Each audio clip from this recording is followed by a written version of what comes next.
Bismillahirrahmanirrahim. Assalamualaikum warahmatullahi wabarakatuh. Alhamdulillahirabbil alamin. Wa bihi nasta'inu ala umuri dunya waddin. Wassalatu wassalamu ala nabiyyina Muhammadin wa ala alihi wa ashabihi ajma'in, amma ba'du. Allahumma 'allimna ma jahilna wanfa'na bima 'allamtana wa zidna ilman nafi'an ya rabbal alamin. Bapak Ibu jamaah Masjid Al-Mu'minun yang mudah-mudahan dimuliakan oleh Allah Subhanahu wa Ta'ala. Alhamdulillah, pada kesempatan pagi hari ini Allah Subhanahu wa Ta'ala masih memberikan kemudahan untuk bisa hadir melaksanakan sholat subuh berjamaah, dilanjutkan kuliah subuh. Mudah-mudahan Allah Subhanahu wa Ta'ala memberikan keistiqomahan dan ilmu yang bermanfaat. Bapak Ibu yang mudah-mudahan dimuliakan oleh Allah Subhanahu wa Ta'ala, kita lanjutkan pembahasan kitab Riyadhus Shalihin, masih di bab yang menerangkan tentang masalah sujud dan anjuran untuk lebih fokus di dalam urusan akhirat. Sebagaimana yang kita bahas bersama pada pertemuan yang lalu, bahwasanya hakikat sujud itu adalah faktu ala qatil qalbi bil mali la faktil mal. Jadi yang dinamakan sujud itu hakikatnya adalah ketidakadaannya di dalam hati seseorang ketergantungan dengan urusan dunia. Artinya dia punya dunia, punya harta, punya kedudukan, tapi hatinya ini tidak ada sama sekali kebergantungan dengan hartanya, kebergantungan dengan kedudukannya, kebergantungan dengan apa yang dia miliki di dunia. Jadi bukan berarti yang namanya sujud itu harus miskin, tidak. Bisa jadi dia itu kaya, tetapi kekayaannya ini tidak menjadikan hatinya bergantung kepada kekayaan. Cirinya ketika kekayaan itu hilang, ketika kedudukannya sudah tidak ada lagi, maka hatinya itu tumbuh. Jadi tidak namanya menggerutu menyalahkan Allah Subhanahu wa Ta'ala, itu tandanya demikian. Kalau masih ada, berarti hatinya itu masih bergantung di dalam urusan dunia. Jadi itu hakikatnya. Bisa jadi seseorang itu miskin tapi tidak sujud. Kenapa? Hatinya masih tamak kepada dunia, hatinya itu masih bergantung kepada dunia.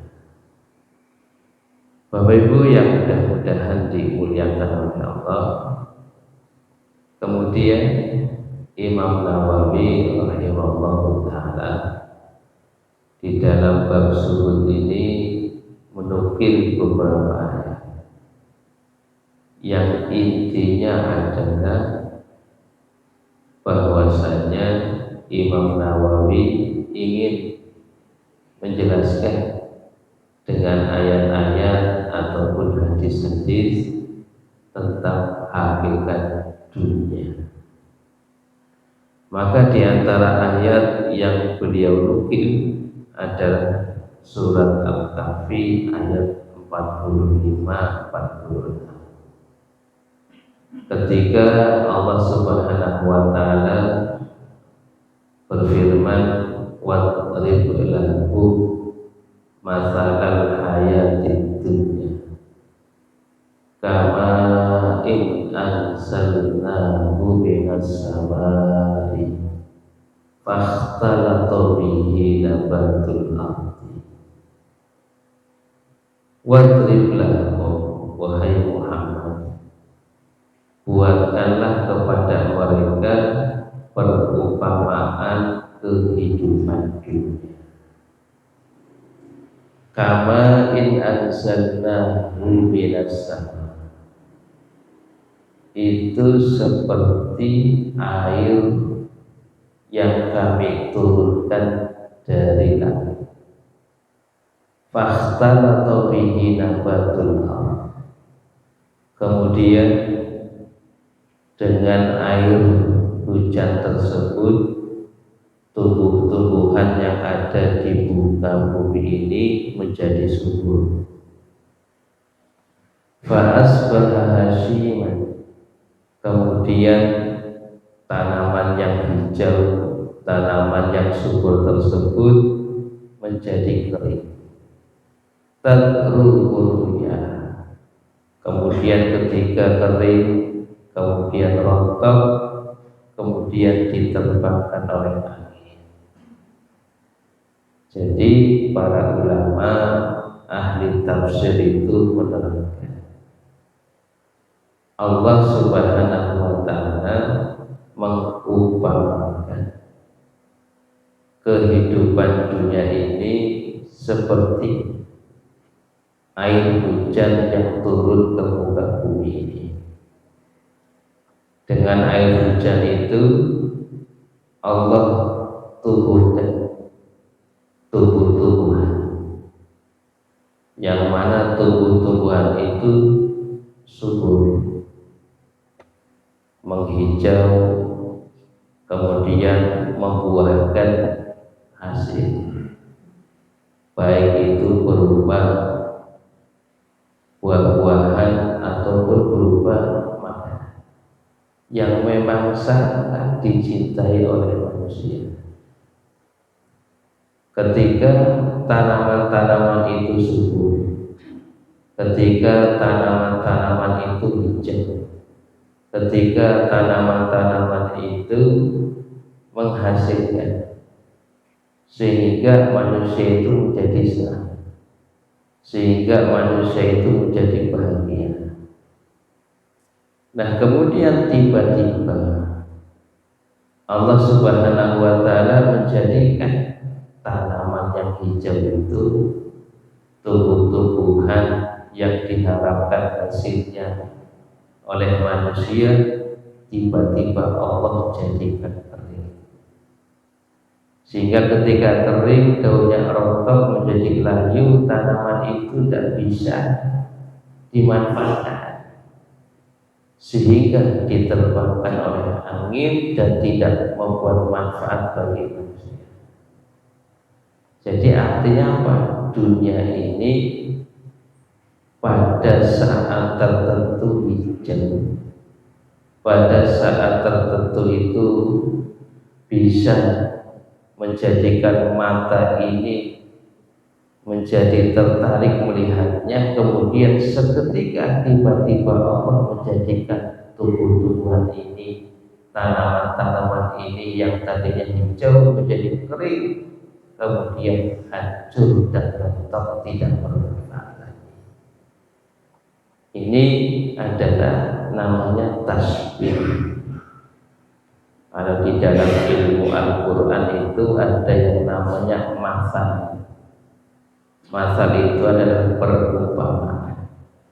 Allah mengumpamakan kehidupan dunia seperti tanaman yang hijau yang tiba-tiba menjadi kering. Artinya apa? Artinya dunia ini cepat hilangnya. Dunia ini adalah cepat hancurnya. Dunia yang kita miliki sekarang, kita tidak tahu sampai kapan dunia ini di tangan kita. Bisa jadi dunia yang kita pegang sekarang besok sudah hilang. Bisa jadi kedudukan yang kita duduki sekarang besok bisa hilang dari kita. Itu sama ketika tanaman yang hijau yang menarik perhatian manusia tiba-tiba Allah jadikan kering, tiba-tiba Allah jadikan layu. Wa kana Allahu ala kulli syai'in muqtadir. Dan Allah Subhanahu wa taala adalah zat yang maha kuasa atas segala sesuatu. Nah, ini namanya tasbih, perumpamaan. Dunia itu cepat hilang, seperti tanaman yang cepat mengering. Nah, maka ayat selanjutnya Allah mengatakan al-malu wal banuna zinatul hayatid dunya. Jadi ada yang memang sangat digandrungi oleh hati manusia. Apa itu al-mal? Harta. Wal banu dan anak-anak. Ini yang sangat digandrungi oleh manusia. Tidak mungkin dimungkiri. Al-malu harta. Dengan harta, dengan anak, manusia itu menjadi gandrung. Gandrung itu artinya bergantung. Nah, makanya Allah ingatkan al-malu wal banuna zinatul hayatid dunya. Itu hanya perhiasan. Yang namanya perhiasan itu adalah menjadikan manusia itu senang. Yang namanya perhiasan menjadikan manusia itu indah melihatnya. Yang namanya perhiasan ketika dimiliki menjadi bahagia. Nah, akan tetapi Allah ingatkan semuanya itu tidak kekal. Makanya para ulama menerangkan harta yang kita miliki bisa jadi besok itu sudah hilang dari kita. Harta yang kita miliki bisa jadi kita yang meninggalkan harta itu atau harta itu yang meninggalkan kita. Begitu juga anak, sesukses apapun anak, kalau kita meninggal, jadi apa yang dimiliki anak sekarang itu ya tidaklah bisa memberikan manfaat. Nah, makanya kata Allah Subhanahu wa taala wal baqiyatus sholihatu khairun inda rabbika thawaban wa khairun amala. Wahai manusia, harta dan anak-anakmu itu tidak bisa menjadi penuh. Harta dan anak-anakmu itu tidaklah kekal. Harta bisa kamu tinggalkan atau harta yang meninggalkan. Anak bisa kamu tinggalkan ataupun anak yang meninggalkan. Tetapi yang kekal itu adalah al-baqiyatus sholihah, yaitu amal-amal soleh yang pahalanya tetap. Ya, amal-amal soleh yang pahalanya itu akan tetap. Makanya Allah katakan khairun inda rabbika thawaban. Itu lebih baik balasannya dan lebih baik untuk diharap. Nah, artinya apa? Para ulama ahli tafsir menerangkan, kamu wahai manusia, ketika di dunia harta yang kamu miliki, anak-anak sukses yang kamu miliki, jangan sampai melalaikan dari untuk beramal saleh. Nah, jadi artinya apa? Harta ketika seseorang memilikinya itu tidak tercela, tapi yang tercela ketika sampai bergantung kepada harta itu, sehingga seolah-olah harta itulah yang akan menyelamatkan dia, ataupun ketika di dunia ini mengandalkan anak-anak yang sukses, sehingga dia berprasangka anak-anak sukses itulah yang akan menjadikan dia itu bahagia, sehingga lalai untuk beramal saleh. Nah, makanya wal baqiyatus sholihah, al baqiyatus sholihah artinya amal saleh yang pahalanya akan tetap kekal, itulah yang harus dikejar, itulah yang harus diprioritaskan. Nah, Bapak Ibu yang mudah-mudahan dimuliakan oleh Allah Subhanahu wa taala. Ayat yang selanjutnya yang dinukil oleh Imam Nawawi rahimahullah taala adalah apa yang Allah sebutkan di dalam surat Al-Hadid tentang hakikat dunia. Allah mengatakan i'lamu, ini khitabnya kepada seluruh manusia. I'lamu wahai manusia, annamal hayatud dunya. Kalau annama itu namanya harfun lil hasr. Annama itu huruf yang menunjukkan pembatasan.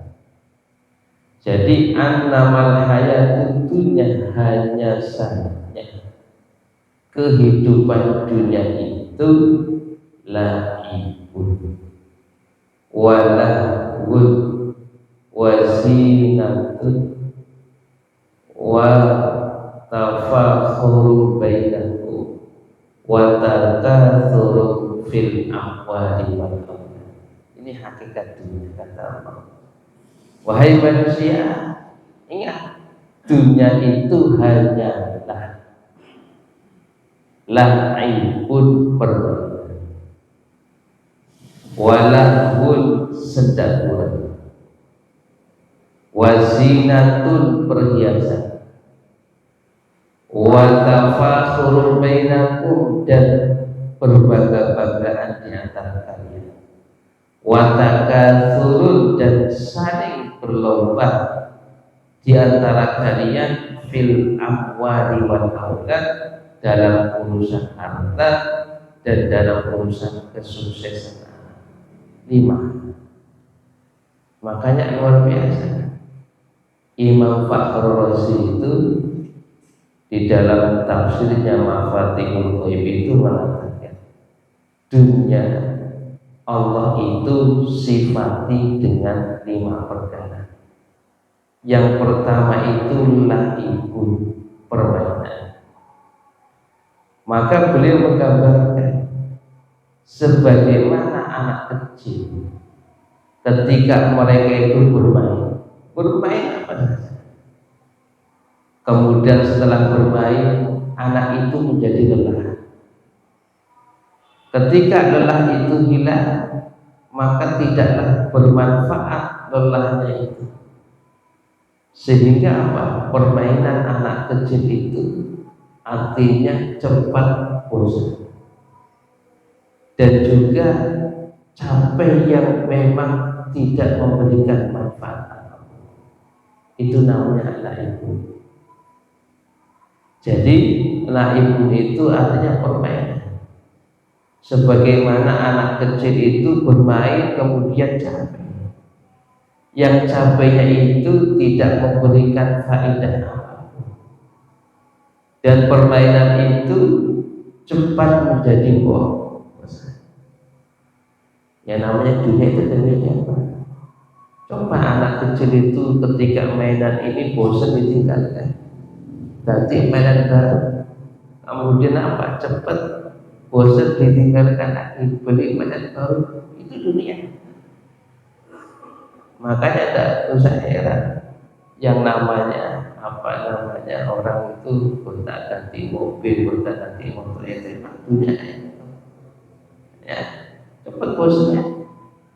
Ganti ini bosan, ganti itu bosan. Itu seperti anak kecil. Yang kata Imam Fakhrul Razi itu seperti anak kecil. Yang mana anak kecil itu mainan, yang mainannya itu melelahkan. Ketika melelahkan bosan ditinggal. Nah itulah itu. Kemudian lahu. Nah kata Imam Fakhrul Razi itu lahun namanya senda gurau. Kalau senda gurau itu melalaikan. Jadi bagaimana seseorang itu lalai untuk apa? Menghamburkan dunia. Tiba-tiba ternyata usia saya itu sudah tua. Tiba-tiba harta saya yang sudah saya hamburkan banyak. Tiba-tiba usia saya sudah tidak ada. Itu namanya melalaikan. Nah, sebagaimana seseorang itu dalam ruang lingkup kehidupan dunia, dalam kesenangan yang melalaikan, nah tahu-tahu ternyata dia itu sudah diambang kematian. Kenapa? Dia sedang gurau, namanya guyonan. Yang makanya Imam Fakhrul Razi ya rahimahullah taala itu mengatakan orang itu ketika sedang guyonan, coba ingat waktu apa? Tidak ingat waktu. Kalau bercanda, guyon, dorong ya, kira-kira itu ingat waktu enggak? Cekak-cekak, tertawa ke sana kemari. Tahu-tahu sudah tahu-tahu apa namanya? Waktunya sudah sudah semakin sempit. Itulah itu dikatakan oleh siapa namanya? Fakhrul Razi. Yang namanya senda gurau itu kan melalaikan. Orang ketawa ketiwi ke sana kemari, coba tahu-tahu lihat jam, ternyata sudah 5 jam lebih, tidak terasa. Nah ketika 5 jam ini digunakan untuk taat kepada Allah itu lebih bermanfaat, tapi ini sudah. Makanya kata Imam Fakhrul Razi rahimahullah taala, orang itu ketika sedang kurang, dia itu akan menyesal. Ternyata sudah banyak waktu yang saya buang sia-sia. Ternyata sudah banyak harta saya yang saya hambur-hamburkan. Ternyata sekarang saatnya saya sudah tua dan bisa apa lagi. Nah ini namanya senda gurau. Nah pada saat dia itu sudah tidak ada waktu lagi, sudah semakin sempit, tenaganya sudah mulai melemah, maka dia itu akan menyesal. Hartanya sudah terkuras habis untuk apa? Melampiaskan syahwatnya, untuk melampiaskan keinginannya. Tahu-tahu hartanya sudah berkurang, usianya sudah berkurang, tenaganya sudah berkurang. Makanya apa? Dia menyesal. Nah ini namanya lahu. Nah makanya Allah ingatkan, jangan senda gurau, ingat waktu. Tahu-tahu sudah apa? Sudah usia 50. Tahu-tahu sudah usia apa namanya 60. Loh kemarin kemana? Kemarin lah. Ya, makanya kalau orang senda gurau, guyonan, tertawa, tahu-tahu sudah melewati waktu yang banyak. Ini yang dikatakan oleh Imam Fakhrul. Kemudian wazimah. perhiasan. Makanya Imam Fakhrul Razi itu mengatakan yang namanya perhiasan, dunia itu perhiasan. Manusia itu berlomba-lomba menghiasi dunia yang mana itu enggak akan kekal. Jadi seperti buat rumah yang seharusnya cukup, ya, cukup untuk tidur keluarga, cukup untuk menutupi aurat, cukup untuk menaungi dari panas, tetapi buat rumah itu sampai miliar.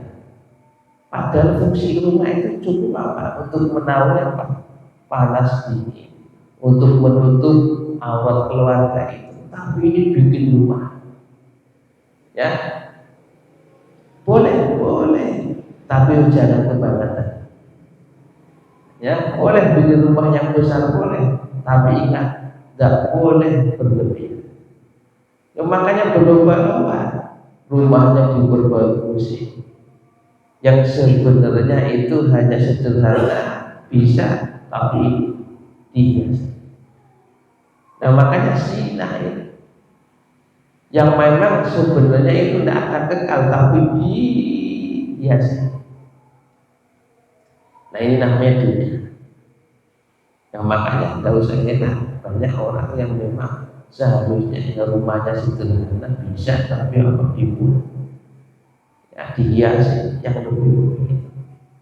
Yang memang seharusnya untuk menghiasi rumah itu untuk diinfakkan di jalan Allah itu lebih bermanfaat daripada apa yang bikin rumah ya seperti masjid, Pak. Ya, ada rumah seperti masjid padahal yang tinggal cuma 2 orang tok. Nah, ini kan. Yang maka inilah yang namanya zina itu. Bagaimana kata Imam Fakhrul Razi, orang itu menghiasi sesuatu yang akan hancur. Ya, menghiasi sesuatu yang akan hancur. Nah, makanya diantaranya adalah orang yang maaf itu artinya seperti wanita, sudah umur 60 tahun itu biar apa dihiasi sampai dioperasi sampai mengkirutnya itu apa ya biar tambah gitu. Maaf, ini termasuknya. Ini termasuknya. Jadi apa? Menghiasi sesuatu yang akan hancur itu tidak boleh. Tidak usah berlebihan. Gimana pacar itu zina, zina. Jadi tidak usah heran. Ini hakikatnya demikian. Hakikatnya adalah zina. Perhiasan.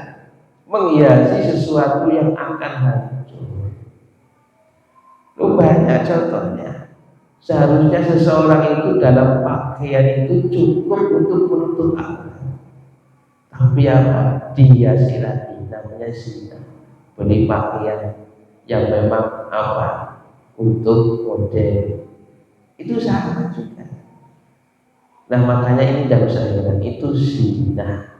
Yang namanya zina ya cepat apa namanya cepat hilang. Nah, kemudian watafakhurul bainakum, berbangga-bangga di antara kalian.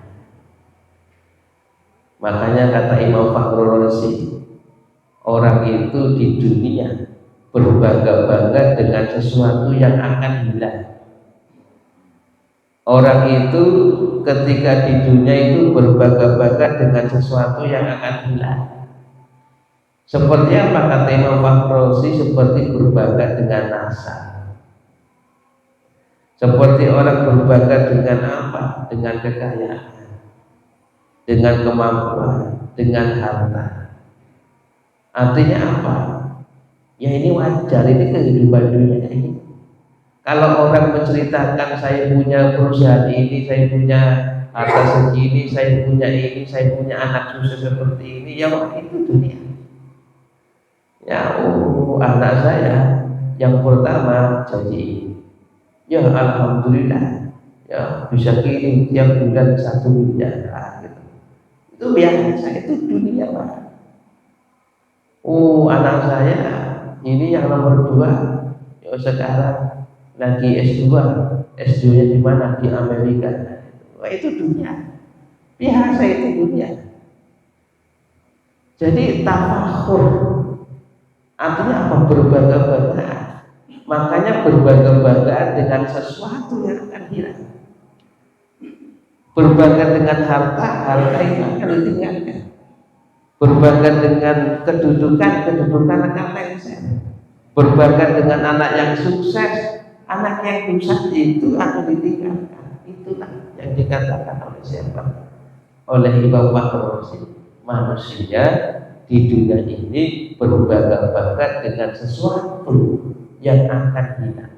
Entah dia itu akan meninggalkannya atau harta-harta itulah yang akan meninggalkannya. Nah, ini dunia, makanya nggak usah heran kalau ada orang cerita demikian. Ya, jadi manusia itu mestilah di dunia itu demikian tafakhur. Yang tidak boleh itu tafakhurnya itu tidak boleh berbangga. Saya lebih ini tidak boleh.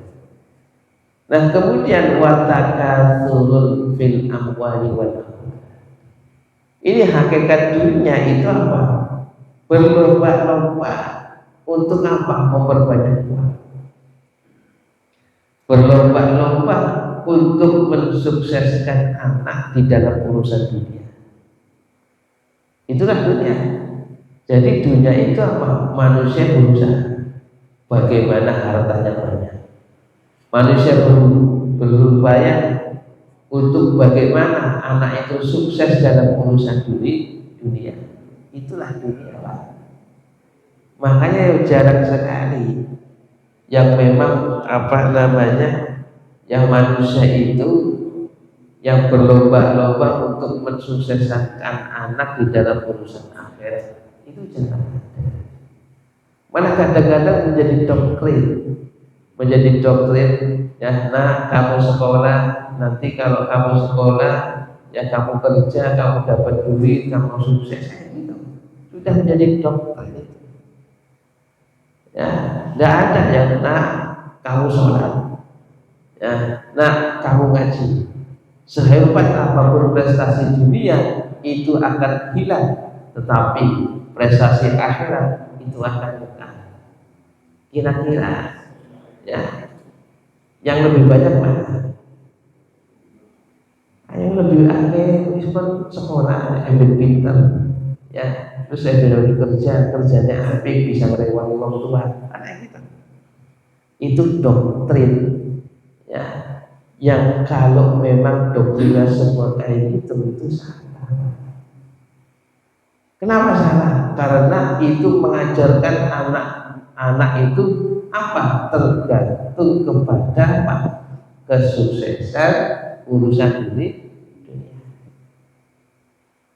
Sis doktrinnya bagaimana? Nah, kamu sholat, kamu ngaji, insya Allah akan cukupi dunia kamu.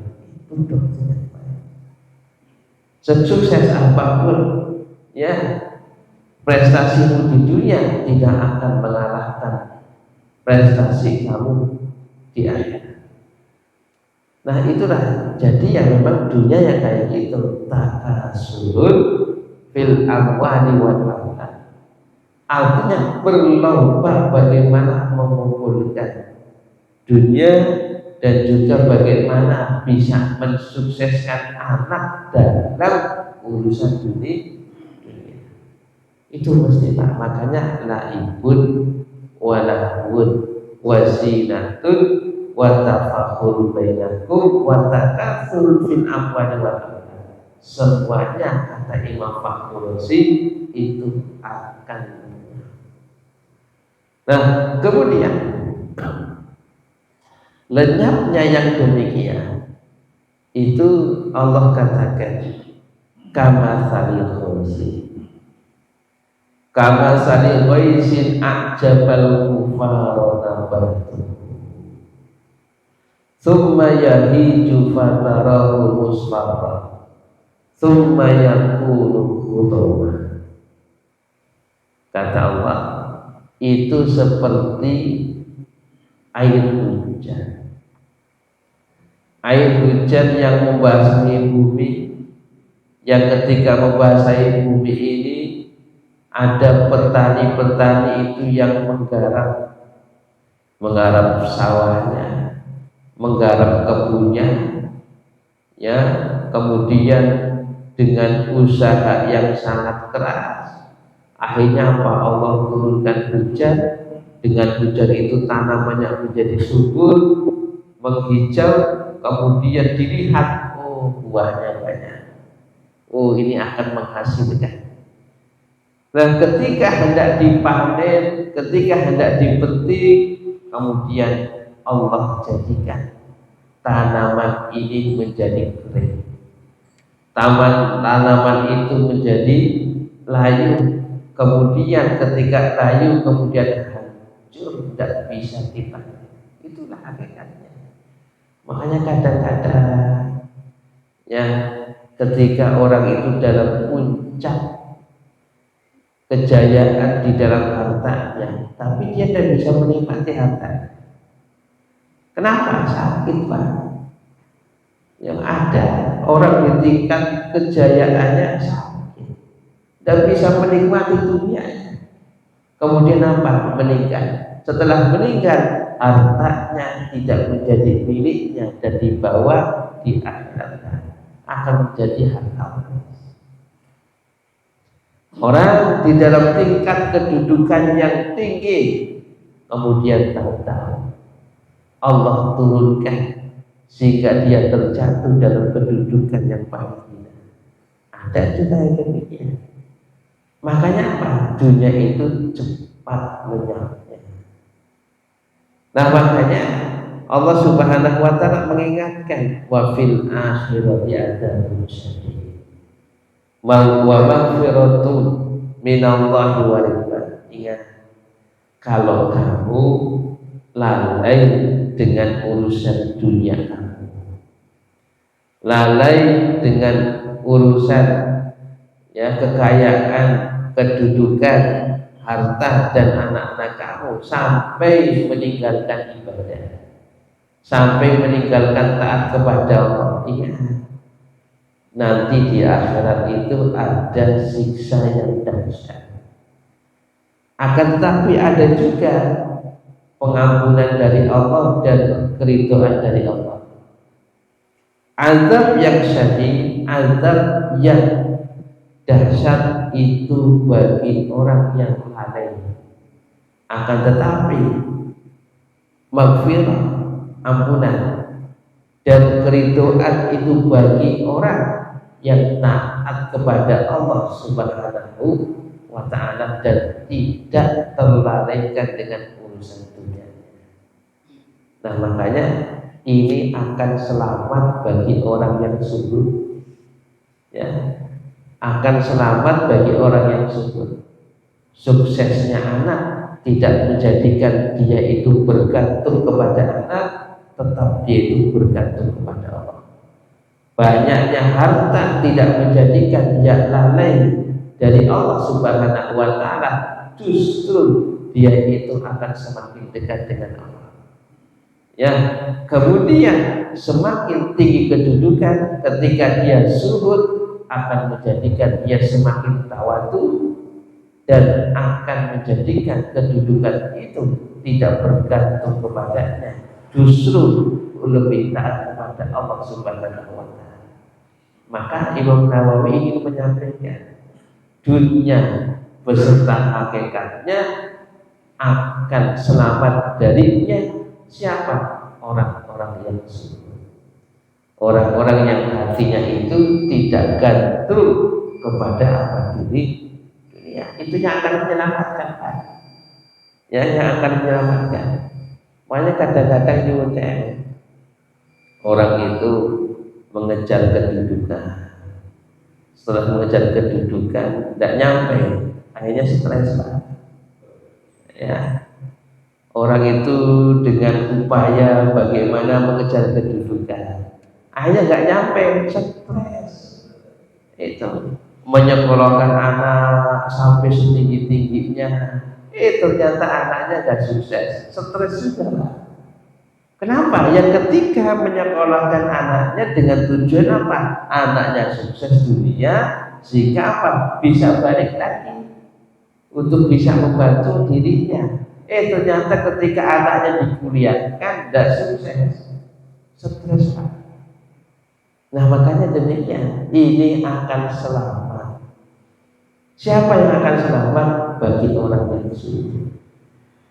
Nah makanya Imam Nawawi isyaratnya demikian. Ini loh, wahai kaum muslimin, dunia itu hakikatnya demikian. Maka jangan sampailah lalai, dan akan selamat siapa? Orang-orang yang sujud. Tapi itu saja yang bisa saya sampaikan. Mudah-mudahan ini menjadi renungan buat kita semuanya.